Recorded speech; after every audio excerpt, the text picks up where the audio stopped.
Everyone, स्वागत है आपका एक बार फिर से आपके अपने YouTube चैनल लेट्स ग्रो में। तो आज इस वीडियो में हम लोग स्टार्ट करने वाले हैं strength of materials for civil engineering.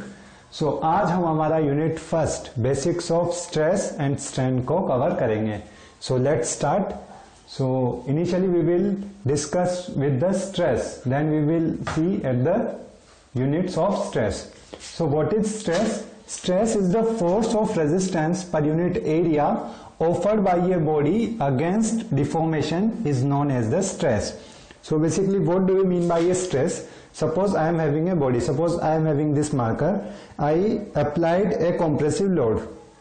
I applied a compressive load P and the cross sectional area of this marker is A. So what will be the stress?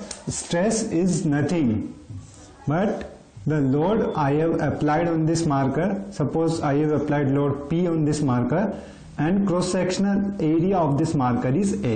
So what is the stress? Stress is the P load we have applied divided by the cross sectional area of our member, and stress is denoted by sigma.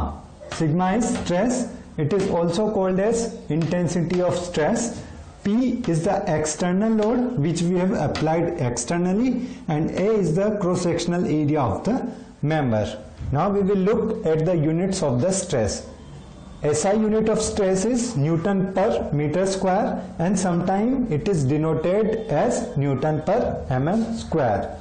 So basically there are 8 type of conversion for unit. Like 1 kilo unit can be kilonewton. So to convert kilonewton into newton, we will multiply it with 10 raised to the power 3, and it is denoted by K. K is denotation for the kilo, and it is equal to 10 raised to the power 3. Mega is denoted by M, and it is equal to 10 raised to the power 6. Giga is denoted by G, and it is equal to 10 raised to the power 9. Tera is denoted by T, and it is equal to the 10 raised to the power 12.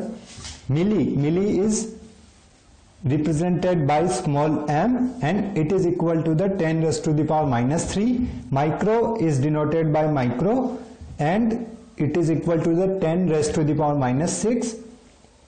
Nano is represented by n, and it is equal to 10 raised to the power minus 9. Pica is denoted by p, and it is equal to 10 raised to the power minus 12. And one and most important unit is Pascal. Pascal is most important unit for the stress. Sometimes in some numericals it is directly given. So 1 Pascal is equal to 1 Newton per meter square. Now we will start discussing with the strain and types of strain. So what do we mean by strain? When a body is subjected to some external force, there is some change of dimension of the body. The ratio of change of dimension of the body to the original dimension is known as the strain. So what do you mean by strain? Suppose I am taking the example of this marker. I have applied the compressive load in this marker. Due to this compressive load, there is some change in the dimension of the marker. So obviously it is not visible by the naked eyes, but at the very microscopic level there is very little change in the dimension. Obviously if I am applying the compressive load, there will be some reduction in the length of the marker, and if I applied a tensile load, due to this tensile load there will be some increase of the length of this marker at very microscopic level. So what do you mean by strain? Strain is the ratio of change of length divided by the original length.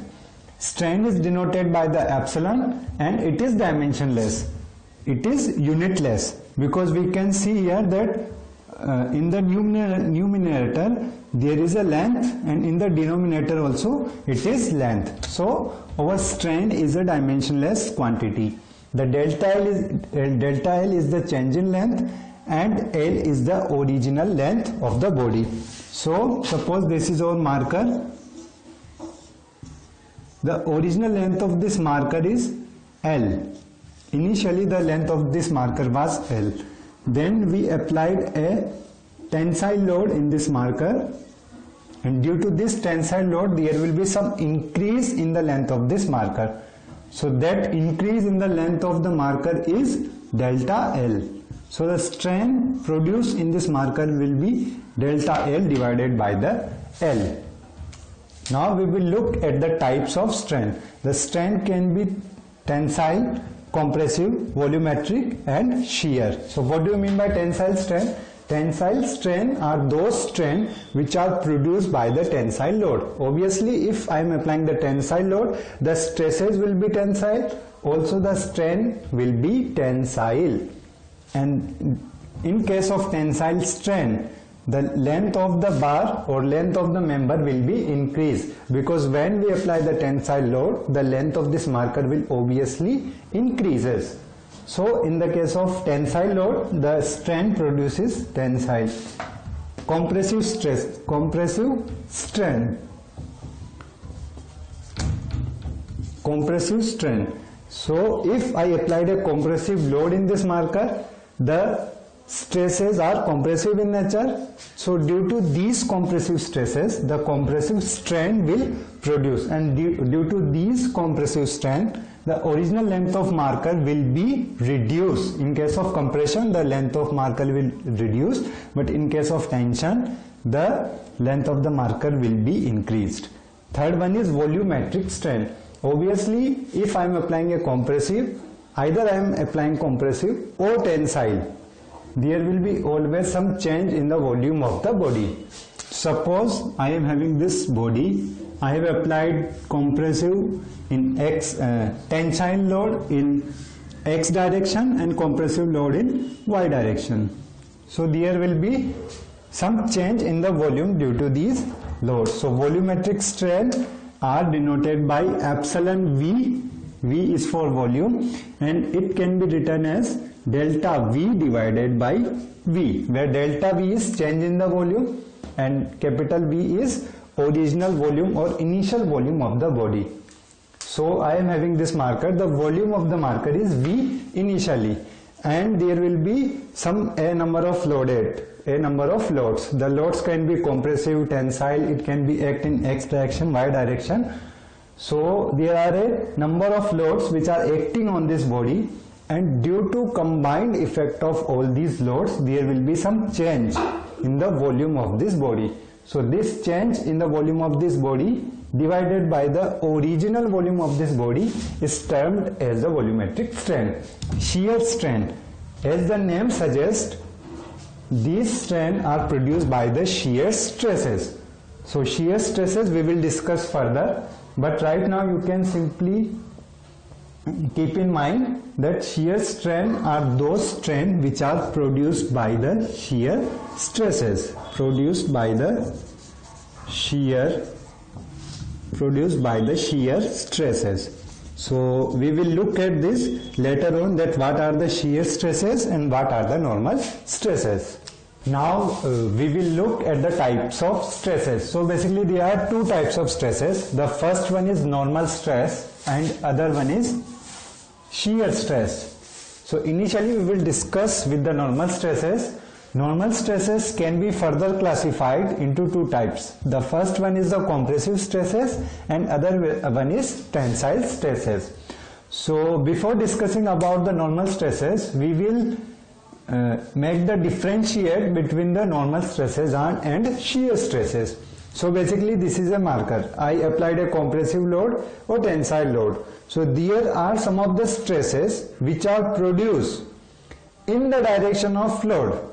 In the direction of load, what does it mean? If I cut a cross section like this, if I cut a cross section just in midway of this marker, the load I am applying here will be in the direction of the plane.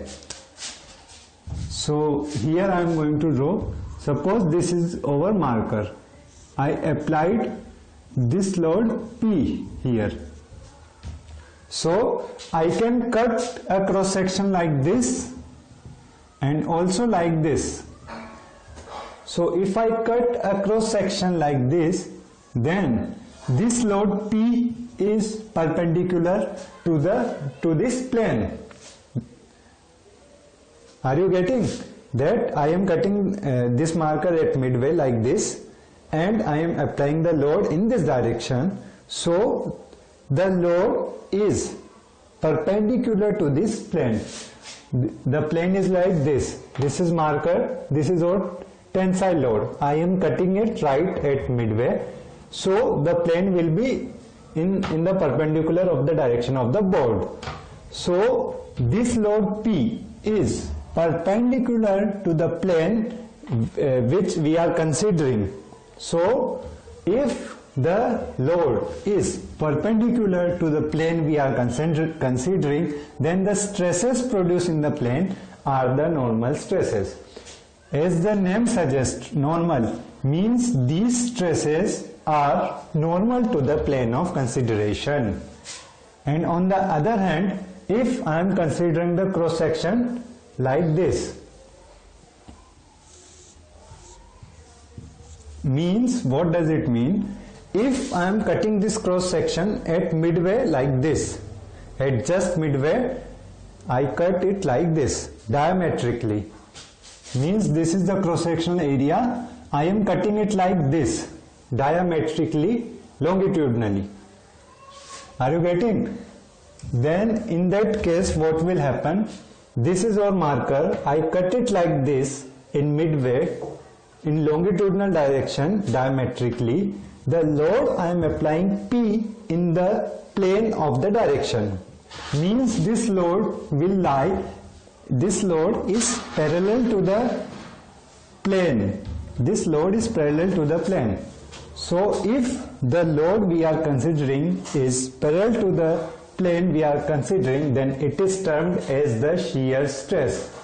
What do you mean by shear stresses? Shear stresses are those stresses which are produced by action of a load which act in the direction of the plane. I am considering this plane and this load is parallel to this plane. So it will produce the shear stress, and if the plane we are considering is perpendicular to the load we have applied, this will generate a normal stresses. So we will look example here. First we will look at the compressive stresses.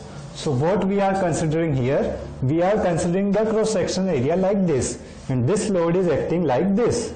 So the plane we are considering is perpendicular to the load we have applied. So this will be example of the normal stresses. So in normal stresses we have further two classifications, compressive and tensile. So this is our marker. We have applied compressive load. So due to this compressive load, the compressive stresses will produce. And if we are applying the tensile load means loads away from the body. Compressive means the loads towards the body. Okay. So in that case, the tensile load, the tensile stresses will produce. So if I cut a cross section like this, so if we are going to make the free body diagram of the body, P load is acting here. For the equilibrium of this body, the same load should be acted on this plane in this direction, and for the similar this body, the compressive load is acting on this plane, the same magnitude of load should be applied on this face for the equilibrium condition. So the stress can be written as the P by A, where P is the load we have applied and A is the cross-sectional area of this body. Epsilon is the strain, and strain can be written as the del L divided by L, where del L is the change in dimension due to the load we have applied externally, and L is the original length of the body. Now we will look at the tensile stresses.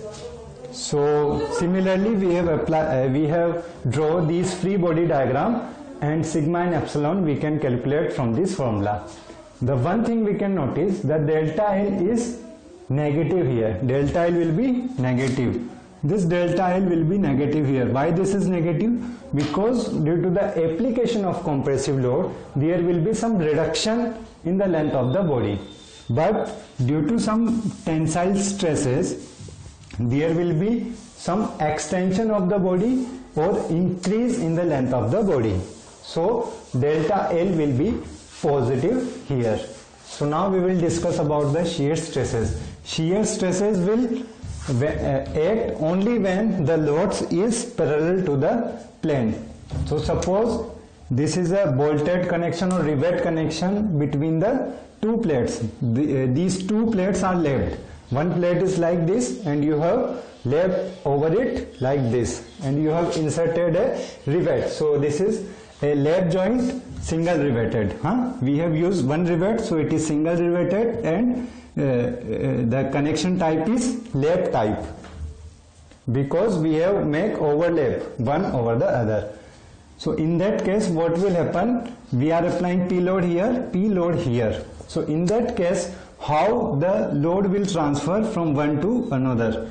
So it has some tendency to split the bolt. Our bolt will try to fail at this cross section because these loads are trying to split this rivet. So this rivet will fail from this plane and it will move here freely and it will move freely in this side. So if we see this case, then over this portion will be shifted here and this portion is shifted there. So there is a plane on which all the stresses are acting. Now we will look at the direction. The direction of the load P is in this direction and the plane is also in the same direction. So if the direction of the load and direction of plane are same or parallel, then the stresses caused are shear stresses. So the shear stresses tau, in this case we can written as tau is equal to P by A, where P is the load we have applied here and A is the cross sectional area of the rivet. Suppose cross sectional area of the rivet is A. Which area? The area of this plane. This is our rivet. It is a part of steel structure. In the steel structure we will discuss in the detail. So it will have the tendency to split from this cross section. So the area of this cross section is nothing but the pi by 4 d square, where d is the diameter of the shank of this rivet. Now we will look at the other example.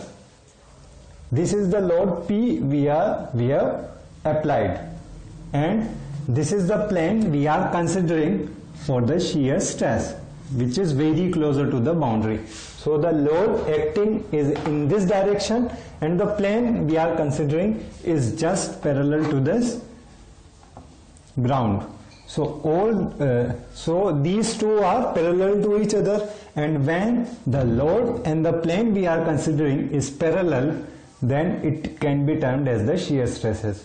So what we are going to do here, we have cut a section here. Due to this load P, there is some reaction of R, and the same reaction but opposite in magnitude will act here, and the same reaction opposite in magnitude will act on this ground. So in that case shear stress tau can be written as the R, the reaction produced at the ground, which is equal to the load we have applied. Because P load is acting in this direction, the same magnitude will be act in opposite direction P, which is nothing but the reaction. So R can be written as the P, and cross sectional area, the cross sectional area which is attached to this ground will be L multiplied by unit width. So the shear stress can be written as the R divided by L into 1. So now we will look at the shear strength. Considering this rectangular body which is rigidly bound to the ground. Now what we are going to do, we are going to apply a load like this. It will have the tendency to move this body like this. So what will happen, our body will move like this, our body will move like this. Initially these two verticals are perfectly vertical, but due to this action of load P, it will move at certain angle. These verticals are moved with a certain angle which is denoted as phi, and this phi is nothing but the shear strength. shear strain are the angle which is made by vertical to the final position of the body. So initially it was like this, but due to the action of load P, it will move or sway in this direction, and the angle made by vertical is phi, and this phi is called as the shear strain. And this shear strain from the geometry can be written as the dl by h, where dl is the horizontal dimension, it is moved, divided by the height of this body.